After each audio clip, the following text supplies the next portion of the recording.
Giro was founded by an industrial designer who was also a bike racer. We're a design company, but not just design for design's sake. It's design inspired by a particular rider or user or person.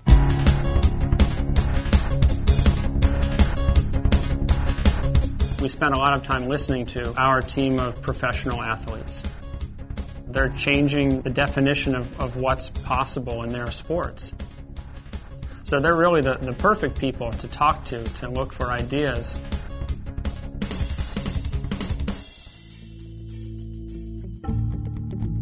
We have this process, this design process that we've done for years with Giro, and it works.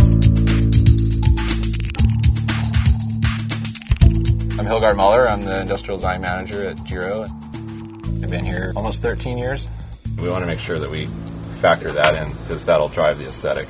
Okay. Industrial design, it's a really misleading title. It sounds like I should be designing factories, but really it's what captures a consumer's attention when they walk into a store and they see a product. It's that emotional response.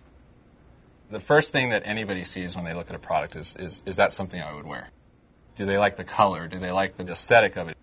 The quality of it and the weight of it and the textures and just the overall feel of the product. And those are the types of things that you need to pay attention to as a designer because that's what people are going to be doing every day when they're looking at the product. The way we bring a sunglass to life is a multi-step process. Whenever we start a project, typically we start with a lot of two-dimensional work, just sketch after sketch after sketch, looking for some kind of a theme. Once we get the theme kind of established throughout our sketching, we'll go back into our shop and start sculpting just a hand model. It's a model that you can try on, just check it, see how it looks. We'll walk this around the building and we'll see what kind of response we get from people. If we get a negative response, we kind of isolate why, what are they reacting to? If it's the dip in the middle, is that something that makes them look bug-eyed? We'll refine it, we'll go back again, and we'll evaluate it and ask the same people. It's like, well, what do you think? He'll sketch a little bit, but mostly he wants to bring it to life with his hands. And he does that better than anyone I've ever met before. Once we've kind of nailed that down, we can take this into the computer. We do what's called a white light scan, and it's basically this space-age looking, looks like a laser tag gun. And they walk around the object, encompass the entire shape, and it spits out a file.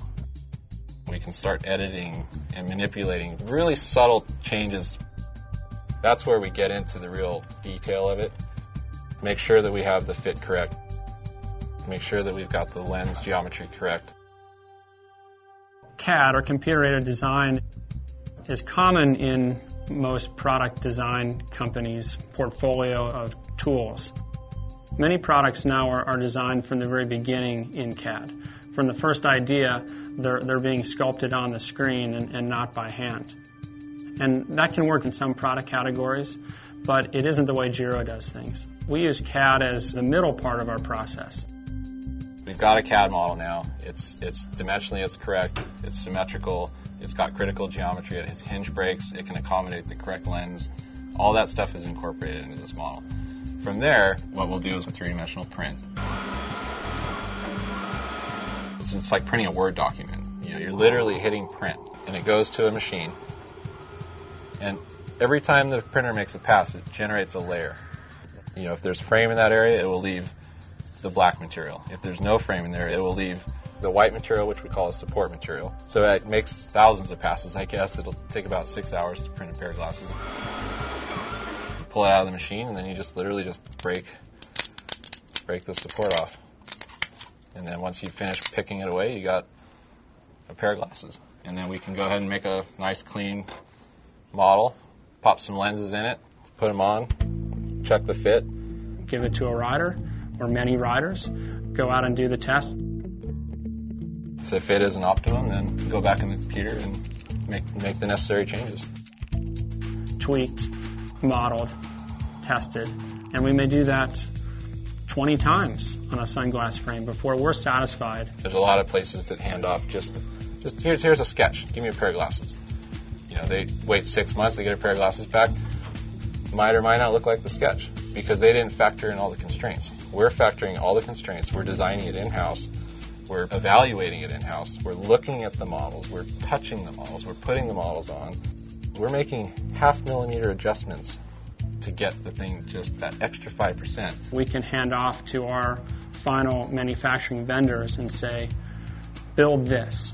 And we know for sure what we're going to get because we've already done it. Here's an example of, you've got a printed part, you got the production part. The things are identical. Nothing changed. You know, it's funny, you drive and pick up my daughter from school or my son from school, and you'll see someone commuting on a bike, and it's like, oh yeah, I designed that. Or when Alberto Contador won the Tour de France, you know, he was wearing the Havocs I designed, and it's like, wow, you know, that's a pretty big accomplishment. You know, it really makes you feel good about what you do.